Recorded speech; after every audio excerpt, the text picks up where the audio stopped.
us know how things are going where you are.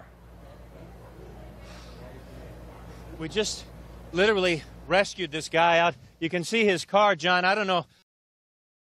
Brian, are you working on that video? This man just accidentally drove into a ravine that looked like a road, didn't it? Yeah. Looked just like a road. And his truck just went in, and it's now going down that ravine, and we just pulled him out of the ravine. It happens within seconds. This is why it's so dangerous right now to be out. It's unbelievably out. Come on, sir, let's get you up into the dry. Literally, he came, it looked like, you can show me right there, it looked just like a street, right? Yeah. But it wasn't a street. It's a ravine that's covered up. His car got jumped, a white truck. It's now banged up against the side of the ravine, and whew. How you doing? Fucking great. Lord have mercy. This is too much of a time for you to be interviewed right now. I just want you to... Are you doing all right? Your heart doing okay? Okay. You're alive, sir. You're alive. Why don't you just go step out of the rain for a second?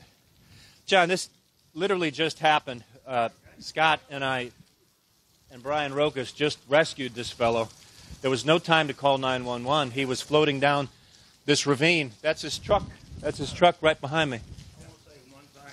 All right, no profanity. It's live TV. You okay? No profanity. All right. I'm just saying it's a. Yeah. It's an No, emotional hey, moment.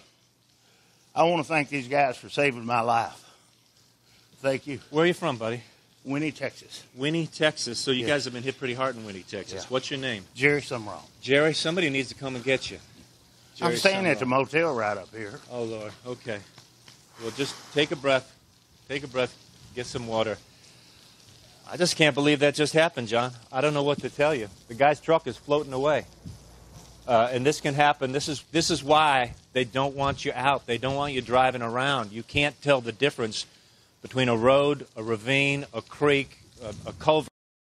It's just overflowing. This is a very, very dangerous situation.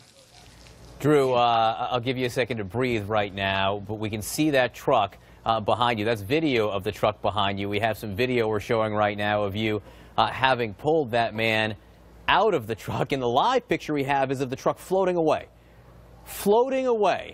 right now in Beaumont, Texas. That's exactly right. Which is an extraordinary sight to see.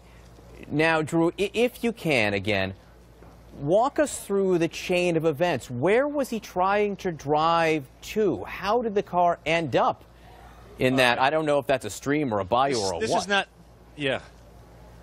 Yeah, I can tell you, this is not going to be pretty. Scott, just work with me, all right? We're just going to swing the camera around. We're in Beaumont, Texas. This is an access road to I-10, okay? This will get you on I-10. It's a river. That's about a foot of water right now. But look right here. You see where it looks like a street is coming through? That's not a street. That is a drainage ditch that's been overrun. So this fellow is over here in the Jack in the Box parking lot, and he thought, oh, I'll just drive right through this parking lot onto what looks like a road covered with water. He drove right into maybe 12 to 20 feet of moving water, and that is where he ended up. He thought that was a road just covered with water. It's not. It's a drainage ditch, and it just took his truck and him. And I got to tell you, you know, you talk about lucky to be alive. I didn't think we could rescue him, and I was on trying to dial 911 knowing that there was no way they were going to get here in time. Fortunately, we had a rope. The man was able to swim out of that, out of the front seat of his truck, and he's still alive. But that's how quickly things happen, just like that. Stay indoors. If you're wet, if you're uncomfortable, if you haven't had anything to eat, even if you think you need a cigarette, it's not that you just got to survive this storm for the next hour or so.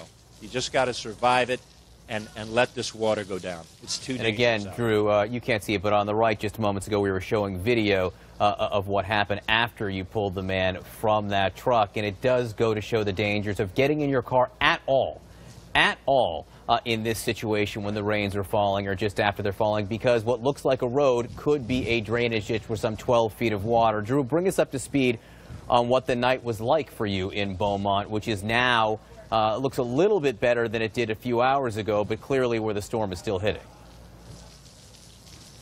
Yeah, the problem is the water keeps rising. Even, you know, if the wind has stopped, the rain has settled. It's still pretty steady rain. It's not gushing. But the water is still rising. Port Arthur, Texas, about 20 miles south of here, John, apparently has been inundated with water. The local judge has told the newspaper there that several of the fire trucks that were doing rescues have become incapacitated. They're trying to rescue people with dump trucks down there, holding off the boat rescues until daylight hours. Also a shelter, and I think we have video of it, a shelter, the Civic Center shelter was being flooded. They had to move people up onto risers. The problem with all this, Jefferson County, is all the roads are impassable. I think we have before and after pictures to show you of I-10. This is I-10 south of Beaumont heading into Houston, where it just, you know, it's gone from dry to looks like a lake, a wind-driven lake. So there is no way for these county emergency vehicles literally to get around to save anybody. That's why they're saying, if you're dry, just stay in place if it's not a life-threatening emergency, because just getting out becomes life-threatening. And there's been so much focus, obviously, Drew, on Houston and the flooding in Houston, some 50 inches of rain in the Houston area since Friday night. But there's been feet of rain in Port Arthur and Beaumont as well, where you are. So obviously a wide swath of area in the danger zone. Drew, before I let you go, can you just give me a sense of how that man is doing? I have to believe it was just, he was in utter shock. Yeah, I'm still a little bit in shock, too. He's doing okay. We're getting him he's on the phone now with somebody. Our producer, Brian Rokas, is putting him in touch with somebody that can come and pick him up. He says he's staying at a hotel just a little bit away. I don't know how far away that hotel is or if he can walk there. He's only got one shoe on getting out of that car. So we'll take care of him, John. We'll figure out how to get him back to where he belongs. He seems to be doing all right. All right, Drew Griffin for us in Beaumont, Texas, guys. Drew, I want to give you and your crew a chance to take a breath. We will come back to you, but as we see this, that truck just drifting down, I'm being told to listen into, but I'm not sure into what. What are we listening to? Whew. How you doing? Lord have mercy. This is too much of a time for you to be interviewed right now. I just want you to... Are you doing all right? Your heart doing okay? Okay. You're alive, sir. You're alive. Why don't you just go step out of the rain for a second? John, this literally just happened. Scott and I and Brian Rokas just rescued this fellow. There was no time to call 911. He was floating down this ravine. That's his truck. That's his truck right behind me. All right, no profanity. It's live TV, you okay? No profanity. All right, I'm just saying it's a it's an emotional moment. I want to thank these guys for saving my life.